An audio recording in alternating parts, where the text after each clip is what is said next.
Hello दोस्तों, मैं संदीप कुमार पेशे से चार्टर्ड अकाउंटेंट और कॉस्ट अकाउंटेंट हूं। मैं आज आप लोगों के बीच में इतिहास के उस पन्ने को उलटने जा रहा हूं जिसके बारे में बहुत कम लोग जानते हैं। मैं बात कर रहा हूं आज एक ऐसा इंस्टीट्यूट का जो आज़ादी से पहले इंडिया में एग्जिस्ट करते थे और आज के डेट में उनका नेम है the institute of cost accountant of India. The institute of cost accountant of India 1944 में इंडिया में आ चुके थे। वहीं आप the institute of chartered accountant of India को देखेंगे तो उनका 1949 में एक्ट बना था the institute of chartered accountant of India का। 1947 के बाद the institute of cost accountant of India जो पहले हुआ करता था उसका एग्जिस्टेंस खत्म हो गया। जब भारत में लाल बहादुर शास्त्री जी मार्च 1958 को कॉमर्स एंड इंडस्ट्री मिनिस्टर बनते हैं, 28 मार्च 1958 को, तो वो सबसे पहले क्या करते हैं कि ब्रिटेन जाते हैं। ब्रिटेन जाकर वहां जो ये इंस्टीट्यूट था पहले एग्जिस्ट कर रहा था 1944 का, उसके बारे में काफी रिसर्च करते हैं। रिसर्च करने के बाद उनको ये फील होता है कि इंडिया के अंदर यदि इनके इकोनॉमी को सुधारना है, यदि इंडस्ट्री को डेवलप करना है, यदि कुछ भी काम इंडस्ट्री से रिलेटेड करना है तो इंडिया के अंदर कॉस्टिंग इंस्टीट्यूट का होना अनिवार्य है। 28 मार्च 1958 को cabinet minister, commerce and industry minister बनते ही लाल बहादुर शास्त्री जी यूके जाते हैं।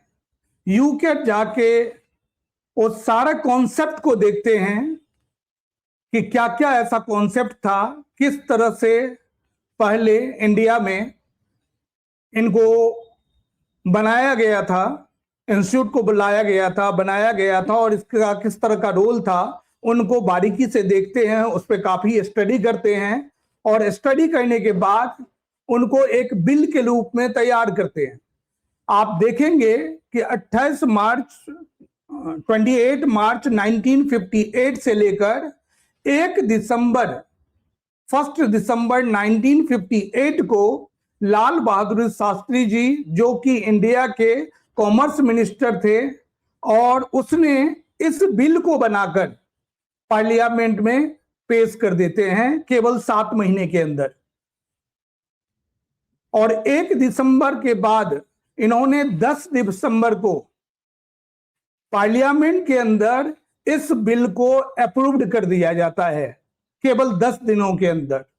तो ये जो 7-8 महीने का टाइम था और लाल बहादुर शास्त्री जी ने इनके ऊपर जो काम किया होगा सिंगल हैंडेड, कि जिनके कॉन्सेप्ट में ये चल रहा था कि कॉस्टिंग इंस्टीट्यूट के बिना ये इंडिया का इकोनॉमी को बहुत अच्छे से डेवलप नहीं किया जा सकता है, उन्होंने केवल 6-7 महीने के संघर्ष करने के बाद, लगातार इस बिल के ऊपर काम करने के बाद एक बिल को लेकर दिसंबर में आते हैं और 1 दिसंबर को बिल को प्रस्तावित करके 10 दिसंबर को पार्लियामेंट के द्वारा इस बिल को अप्रूव कर दिया जाता है।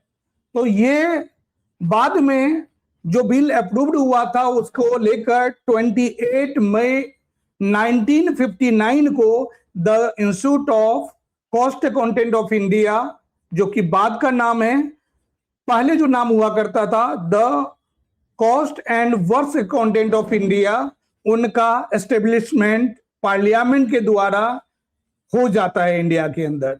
तो यदि कोई भी क्वेश्चन पूछा जाता है कि पहले इनका नाम ICWA हुआ करता था, लेकिन 2012 में आकर जो इंस्टीट्यूट का नेम था उनका चेंज कर दिया गया। पहले नेम होता था the institute of cost and work accountants of India, लेकिन जब 2012 की बात करें तो इसके बाद नेम हो गया इनका the institute of cost accountant of India. पहले ICWA बोलते थे, आज के डेट में इन्हें हम CMA बोलते हैं।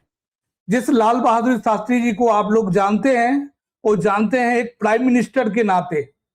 प्राइम मिनिस्टर की पोजीशन उनको लेट में 1965 में मिला था, 64 में मिला था, लेकिन उससे पहले वो 3 साल तक union minister, cabinet minister, as a commerce and industry काम कर चुके हैं। उसके बाद उन्होंने होम मिनिस्ट्री 3 साल संभाला था नेहरू जी के टाइम में। तो जिस पर्सन ने अपने कार्यकाल स्टार्ट होने से पहले सबसे पहला काम जो उन्होंने किया वो एक ऑर्गेनाइजेशन को इंडिया में स्टेबल किया, और 1 साल के अंदर किया। 6 महीने 7 महीने के अंदर एक के बारे में पूरा आप निचोड़ निकालना कि इसमें क्या इंपॉर्टेंस है, कैसे काम करेगा, एक एक्ट तैयार करना। उसको रिसर्च करने के लिए वो यूके तक गए, वहां से डेटा कलेक्शन करके लाए, किस तरह से फंक्शन करता है प्रॉपर। उनको 6-7 महीने के अंदर में एक एक्ट बनाकर प्रस्तावना को पास कर दिया 1 दिसंबर को।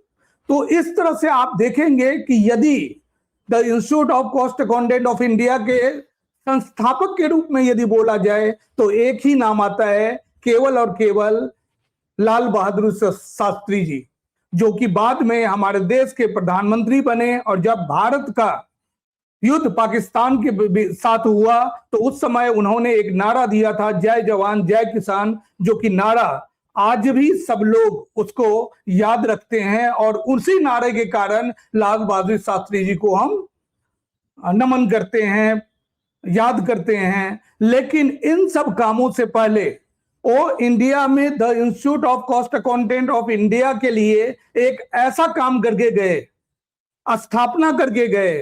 तो हमारे जो कॉस्ट अकाउंटेंट है, जो कॉस्ट एंड मैनेजमेंट अकाउंटेंट है, जो CMA है, उनके हर मेंबर को, हर स्टूडेंट को ये पता होना चाहिए कि ये जो ऑर्गेनाइजेशन है ये आज से नहीं है, 1944 से है।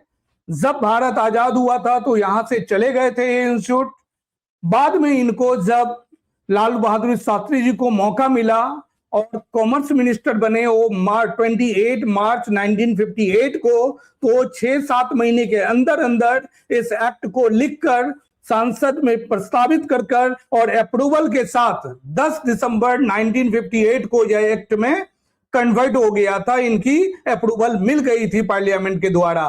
तो जो 7-8 महीने का मेहनत है, जिसको जन्मदाता बोलते हैं आप, यदि हम सबसे रिक्वेस्ट भी करना चाहेंगे, जितने भी ब्रांचेज होते हैं या कॉस्ट अकाउंटिंग इंस्टीट्यूट होती है, कि आप लाल बहादुर शास्त्री जी को अपना आइकन मानो, कि उनके लिए उनको कितना मेहनत करना पड़ा होगा और किस तरह से इस इंस्टीट्यूट को बनाया होगा। उनकी फोटो हर जगह लगनी चाहिए। हर कॉस्ट अकाउंटेंट और हर कॉस्ट अकाउंटेंट स्टूडेंट के माइंड में एक बात जरूर आनी चाहिए कि 6 महीने के अंदर, 7 महीने के अंदर एक नए कॉन्सेप्ट को नए सिरे से स्टडी करके एक्ट बनाकर पार्लियामेंट में डालकर, पार्लियामेंट से प्रस्तावित करवाकर, अप्रूवल करवाकर एक्ट बना दिया गया। तो हम उसे कभी नहीं भूल सकते हैं। और मैं आज के जो वीडियो है इसमें मैं बताना चाह रहा हूं कि हम यदि कॉस्टिंग इंस्टीट्यूट की बात करें तो सबसे पहले हिस्ट्री की बात होनी चाहिए कि आखिर ये इंस्टीट्यूट बना कहां। इसके कंटेंट्स बहुत ज्यादा हमने देखा था, हमें बहुत जगह नहीं मिला, तो हमने सोचा चलो कुछ कंटेंट को लोगों को इस तरह से बता देना चाहिए। आज के डेट में जो कॉस्ट अकाउंटेंट हैं, जो चार्टर्ड अकाउंटेंट हैं, दोनों ही फाइनेंस के लिए, गवर्नमेंट के लिए इक्विवेलेंट है। जहां फाइनेंस की नौकरी निकलेगी वहां चार्टर्ड अकाउंटेंट भी कर सकते हैं, कॉस्ट अकाउंटेंट भी कर सकते हैं। और बाय प्रोफेशन मैं चार्टर्ड अकाउंटेंट भी हूं और कॉस्ट अकाउंटेंट भी हूं, तो बहुत ज्यादा डिफरेंसेस नहीं है। दोनों इंस्टीट्यूट यदि साथ मिलकर काम करे तो बहुत ज्यादा रिजल्ट मिल सकता है। और उसको भी ध्यान देना है, एक कंपटीटर की तरह नहीं समझना है। तो जो लोग भी इस वीडियो को देख रहे हैं और यदि आप कॉस्टिंग प्रोफेशन से बिलोंग करते हैं और चाहते हैं कि आपके इंस्टीट्यूट के बारे में कोई जाने, तो जरूर इस वीडियो को आप शेयर करेंगे, लाइक करेंगे और दूसरे को भी बताएंगे कि हमारी इंस्टीट्यूट को बनाने में लाल बहादुर शास्त्री जी का कितना बड़ा रोल था। जब इंडिया के लोग उन्हें प्राइम मिनिस्टर के नाम से जानते हैं, जो इंडिया के लोग उन्हें जय जवान जय किसान के नारा के नाम से जानते हैं, वो 1965 के अंदर हुआ था। लेकिन उससे 7-8 साल पहले as a commerce and industry minister एक इंस्टीट्यूट का जन्म देने वाला पर्सन जो यदि कोई है तो सिंगल पर्सन है, जो माननीय लाल बहादुर शास्त्री जी। हमारा एक सजेशन भी है कि यदि आप दिल से उन्हें चाहते हैं तो आप लोग अपने ऑफिसेस के अंदर लाल बहादुर शास्त्री जी का जरूर आप फोटो लगाएं। आप लोग राष्ट्रपति जी का लगाते हैं, आप लोग प्रधानमंत्री जी का लगाते हैं, आप लोग महात्मा गांधी जी का लगाते हैं। जो इस प्रोफेशन को जन्म दिया, जो इस प्रोफेशन के लिए सब कुछ किया, उस प्रोफेशन के जो फाउंडर मेंबर हैं, जिन्होंने सारा काम किया, उनका भी एक तस्वीर आपके पास होना चाहिए। तो आज हमारा जो कॉन्सेप्ट था वो बस एक पॉइंट पे आधारित था कि the institute of cost accountant of India, जो कि पहले the institute of cost and worst accountant of India हुआ करता था, उसका जन्मदाता, उनके जो रोड मैप लिखने वाले जो पर्सन थे, वो मेन पर्सन लाल बहादुर शास्त्री जी थे। तो प्लीज आप इस चैनल को सब्सक्राइब कर लीजिए और कमेंट के द्वारा कुछ आपके मन में है और किसी और टॉपिक पे बात करना चाहते हैं कि मैं बात करूं, तो सब्जेक्ट हमें दीजिए। हम छोटे छोटे वीडियो बनाकर आपके सामने पेश किया करेंगे। हमारा जो ऑर्गेनाइजेशन है वो international Navodaya chamber of commerce है, जिनका ऑफिशियल वेबसाइट incoc.in है, incoc.in है। हम इसके ऊपर बहुत सारे वीडियोस को अपलोड करते रहते हैं। तो डायरेक्टली इस वीडियो को अंत तक सुनने के लिए धन्यवाद। प्लीज इसको लाइक कीजिए, सब्सक्राइब कीजिए और कमेंट कीजिए। हमें टॉपिक दीजिए कि क्या आप हमारे बात से सहमत हैं। यदि आपको लगता है कि कुछ पॉइंट रह गए हैं, छूट गए हैं या मिस्टेक हुआ है, तो उस पॉइंट को भी हमें बताइए ताकि उसको हम आने वाले वीडियो में कवर कर सके। धन्यवाद।